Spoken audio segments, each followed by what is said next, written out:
Happy Sunday! It is time for BariaTricks and Tips Facebook Live recipe demonstration. I am Michelle Giesen. Thank you for joining me on this wonderful Sunday. There's sunshine and a breeze, and it doesn't feel as cold as it did the other day, so I am happy for that. So we've got a great lineup for you today. Today I am taking you to the Middle East for Egyptian Duqqa and Feta. It's a salad that I created that I absolutely am obsessed about. I just read up upon Egyptian Duqqa within the last few weeks, and it's just a really great condiment. It's used a lot to top chicken and salads, and it's a great way to incorporate a lot of subtle heat and crunchiness and savory deliciousness into any dish that you're cooking. So I'm going to show you how to do that today. I am so glad you're here. I know that one of the main things we have in common is that we've all had bariatric surgery, or maybe we're gearing up to have bariatric surgery. But if that doesn't fit the bill, if you're just striving for overall wellness, or maybe you're even pondering bariatric surgery, or maybe you've got a diabetes diagnosis, it doesn't matter what it is. You're in the right place, because a bariatric diet is fueled by protein, low carb, really good mindfulness, clean, whole ingredients that will nourish your body, and this is the best place to get just that, okay? I want to take you over to this side of the kitchen. My camera girl Maya is going to help us start. So the first thing that we are going to be making is the Egyptian Duqqa. It is a blend of nuts and spices, and Duqqa, from what I have read, is very it varies maybe from region to region and really from family to family. It's one of those things where you have it in your pantry and families pass it down from generation to generation, and they use what they want. So traditionally it calls for nuts and a blend of spices. You can use really whatever nuts you want from all the things that I've read, but today we're using hazelnuts, almonds, and pistachios. I already put the links to some of the things that you're going to see on our BariaTricks and Tips Facebook page, because what I have found in getting, in obsessing about this recipe over the last couple of weeks, is that I was able to get some of the ingredients on Amazon a lot cheaper than I was locally. So for instance, let's start with the hazelnuts. I bought this 2-pound bag of raw hazelnuts on Amazon. It ends up being about it ends up being 56 cents per ounce as opposed to 76 cents an ounce that I was paying locally. So I've got that. The pistachios I bought at Sam's Club. They are shelled, and that is the best price that I have found. Raw almonds, I like to buy everything raw where I can, because typically I will be toasting or roasting them or making them into the dishes that I choose, and raw is a less processed version. They're not salted, they're not toasted, they're not seasoned or anything. These I get locally as well. So then sesame seeds, white and black sesame seeds, 2 more ingredients that we are going to be using today. I buy these on Amazon. I was able to get a 1-pound bag of each, cost me about $10. 1 pound of sesame seeds is pretty ample. It ends up being about 26 cents an ounce, as opposed to about 50 something cents an ounce buying it locally. So if you're cost conscious, like the seasonings that we're going to use, the spices, we're going to use cayenne pepper for that nice twinge of heat, and you can vary the cayenne pepper based on how hot you want it. We also are going to use coriander seed and cumin seed, and these are both comes from the same plant, coriander and cumin. So we are going to use that. A lot of times the Egyptian Duqqa is made with a mortar and pestle, but because I like to make it on a bigger scale and actually keep it in my refrigerator, this is a quart container of it. Really, it's savory granola. That's what I view it as, savory granola. If you look at the consistency, if you want to pan in on there, Miss Maya, It does. It looks like savory granola, and so that's really what I call it, and it's absolutely delicious, and I can't wait to share it with you. So let's get going on the Duqqa recipe. Maya, if you can focus on here, and as always, if there are any questions, if there are any questions, then just let me know. Melissa, you said you froze. Can you see everything all right now? Let me know. All right, so let's dig in. I have got my recipe on my laptop. The first thing we're gonna start with is a half a cup of hazelnuts. And I've got my half cup right here. All right, there's our hazelnuts. And then we're gonna do a quarter cup of raw almonds, which I've got right here. Let's do that. And then we are going to do the same thing, a quarter cup of pistachios. All right. There's our quarter cup of pistachios. Maya, let me know if anyone is asking questions. Now, we'll put the cumin seeds and the coriander seeds in, but we are going to hold off on the sesame seeds until after we pulse these bad boys. Oops, sorry. I just dropped my lid. I flipped my lid, you guys. I did it. All right, 2 teaspoons each of cumin seeds and coriander. This is the coriander, and this is the cumin seeds. Do you want to see the cumin seeds? I love cumin. It is among my favorite spices. Okay, there's 1, and there's 2. All right, so all we want to do is pulse this, just like granola. So a few pulses. Sometimes you gotta, those nuts are hard, so you want to really get them going.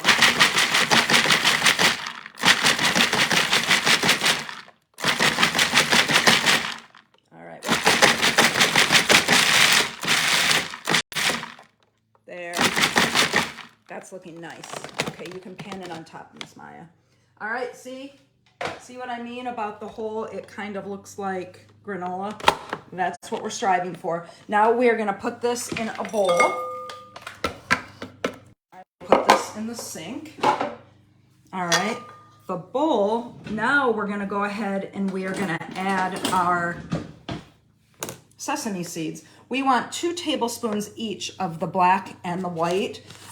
Most recipes that I have seen use the white, but I love to vary it because I just love all different kinds of ingredients. It really makes that flavor and color come to life. That's just me. The great thing about recipes is that you can modify them to your liking. And then we want to do 1/2 to 1 teaspoon of cayenne pepper. I'm doing the full teaspoon, you guys, because I know I'm going to be the only one eating this, and I love that subtle heat. All right, so now what we're going to do is we are going to mix to incorporate all these ingredients. Look how pretty that looks. You can see, I can see a few big pieces, but that's okay. No worries there. All right, and this, hold on one second, Maya. I'm actually turning on my cast iron skillet. I'm putting it on high just to warm it up. But what we're gonna do is we are gonna toast this concoction. Toasting these nuts and the seeds helps bring out their natural oils and flavor. You're not gonna put any oil in the cast iron skillet, and this process is not gonna take long at all, okay? So even though I have my Duqqa right here, I wanted to show you how to make it because really it's that easy. And the nuts that you should know, just a good best practice, I keep them in the freezer. It keeps it longer. Anything that has oil in it, so these nuts and the seeds, anything with oil in it has the potential to go rancid. So keeping them in the refrigerator or the freezer if you have room will definitely prolong the life, especially if you're buying them in bulk. So know that. Let's go over to the stove. We are going to toast these briefly over medium to high heat. We are not adding oil. This usually happens pretty fast. Some of the things that the Egyptians do with the Duqqa is they add some olive oil to it and use it as like a dipping sauce, just like how at like the Olive Garden, you've got dipping sauce, or any fine Italian restaurant. They do that very similarly too with the Duqqa, with pita bread or crackers. You can serve it absolutely on top of like a turkey burger, on top of chicken. You can do just about anything you want. It's just a really great savory concoction. I love putting it on top of my salad. And I kind of brought the whole Egyptian Duqqa and feta cheese Greek to like an even playing field with the salad. It's just so delicious. And you can see even now, I can see the colors coming out. And really my true test is I'm looking at the sesame seeds and I'm waiting till I see that they're a golden brown. This, like I said, it doesn't take very long. It's just, whoops, just a nut. Did that nut jump out? Did I do that? Or did the nut just kind of abort the mission there? I don't know. It's on the floor and I don't want the dog to get it. So I'm gonna pick it up real quick.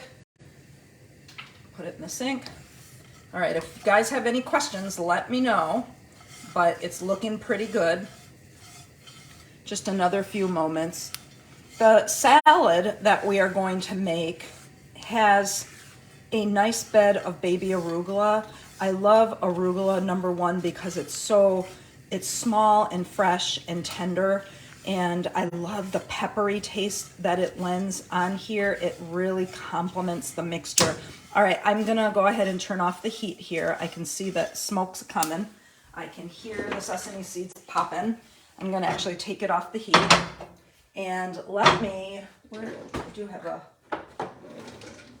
let's put it right over here. Maya, you can come over here. All right, I'm gonna put this on here. This is really super hot, Maya, so just please be careful if you get over here. You can focus on that for a second. That is our Egyptian Duqqa, D-U-Q-Q-A, but I have seen it on the internet too, D-U-K-K-A-H. So potato, spell how you will. I like spelling it with the Q's because I respect and embrace the culture, and it is what it is. All right, let's make our salad, okay? Here we go. Come on over, Mai. All right, so here is another obsession, baby arugula. It is, and so I am showing you a one serving salad. So if you're gonna make this for more than just yourself, obviously you can tweak it to your liking, all right? And I am gonna eat this after we are done here because I have not eaten yet today. There is, okay, maybe a little more. Hopefully I can eat it all. I've been pretty lucky with this one. It's just nice and light. All right, then we're gonna add, this is one salad cucumber. It was about this big and I chopped it all up, and it looks like it's a little less than a half a cup.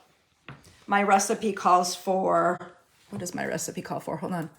It calls for a 1/4 cup of each. And this is, I'd say this is about 1/3 of a cup. So I'm just gonna go for broke and I'm gonna throw it on in, okay?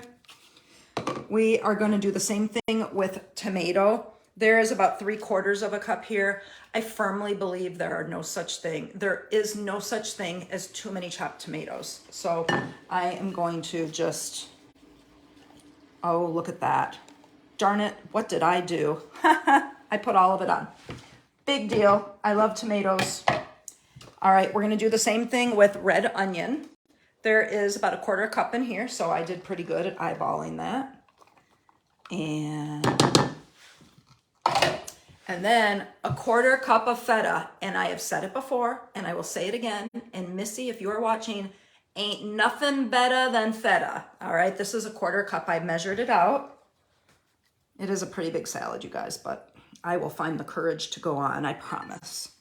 All right, and then we are gonna add our Duqqa. So the Duqqa, I broke it down. Oh, I thought I broke it down to the serving suggestions. Hold on, let me get the servings. 2 tablespoons is really what the serving is. So I'm taking 1 and sprinkling it over. And then I'm taking 2 and sprinkling over. Now, when you're gonna dress the salad, you already have your spices quite nicely taken care of. All you're gonna do is drizzle a little olive oil onto this bad boy, okay? So I've got my olive oil here. It's just gonna be a quick drizzle. Olive oil is really good it's really a good heart smart oil. So don't feel too bad about it. All right, look at this. This is Egyptian Duqqa with feta salad. This is one of the best salads I've ever made, and I've made many a salad. All right, so there is only one last thing to do, and that's dig in, okay? So I got my peppery arugula. I'm gonna try and get bites of everything here. And now I have to do this live, which should be lots of fun, okay? When I put the lettuce in my mouth, I feel like I'm a horse chewing. Oh, you guys, it's so good. I can really taste the toasted sesame seeds. Oh, and the dog came running because the dog knew that I was eating. I can taste the peppery of the pepper of the arugula. I can taste that savory, subtle heat of the Duqqa. And of course, my favorite vegetables in the whole wide world, cucumber, tomato, and purple onion. You can very well see that this is just a great, easy dish. And the really good thing about the Duqqa is you can keep it, throw it in a mason jar and keep it in the refrigerator for up to 2 weeks. I highly doubt it will go bad. I think you will use it beforehand. I've got more than enough to keep me happy. So if I'm gonna see you in the next week and you're local and you want a sample, I'm happy to give you some, okay? So that's a very quick and easy recipe demonstration today, but let's go over our schedule for the next few weeks because I did schedule something new. All right, next week, the 16th, we are going to do protein cocktails. This is going to be a great way for you to get your protein and your water in. You are going to love what I have to show you. Okay. The week after that, on October 23rd, we're going to do another salad splendor segment. And this time we're going to do Asian chicken salad with a homemade Asian protein vinaigrette. It's going to knock your socks off. You won't even be able to taste the protein powder. And then October 30th, we're gonna get, since it's getting a little cold here in West Michigan, I've got soup on my mind, and we are gonna have a bariatricized French onion soup, complete with croutons, low carb croutons, that is going to completely make your mouth water. And then finally, November 6th, I've got crockpot jackpot, okay? We're getting into crockpot season here in West Michigan. It's gonna be cold and gray and dismal. And the job of the crock pot is to deliver really good, colorful nourishment. So I can't wait to show you that too. All right, that's what I got for you today. Please don't forget that BariaTricks and Tips is on TikTok, okay? I've got a slew of short video clips, even one that I did yesterday. I try to do at least one a day. We are striving here at BariaTricks and Tips to get 1,000 followers on TikTok. Very, very important. So if you haven't already, please follow BariaTricks and Tips on TikTok. Tell everyone you know. Take a look at some of those videos. I pride myself on doing inexpensive, really good, quick, easy meals that support our bariatric and our healthy lifestyle, okay? So thank you so much. I will look forward to seeing you next Sunday. Have yourself a great day. Bye.